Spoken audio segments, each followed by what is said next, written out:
எல்லாருக்கும் வணக்கங்க. இன்றைக்கி நம்ம வீட்டில் முசுமுசுக்க சட்னி பண்ண போகிறோம். முசுமுசுக்க இலையை பறித்து க்ளீன் பண்ணி கொண்டு வந்து வச்சிருச்சு. வத்தல் மிளகாய் ஒரு 6-7 உங்கள் காரத்துக்கு ஏற்றபடி போட்டுக்கோங்க.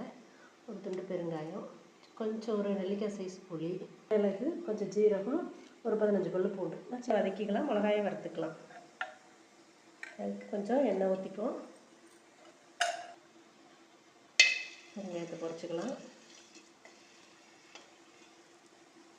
வெங்காயம் வறுத்துப்போம். அதோடைய புளியையும் கொஞ்சம் போட்டு வறுத்து எடுத்துருவோம். நிலையை போட்டு இதெல்லாம் வச்சு எடுத்துக்குவோம். தேவையான அளவு உப்பு சேர்த்து இது கொஞ்சம் ஆற விட்டு அரைச்சிக்கலாம்.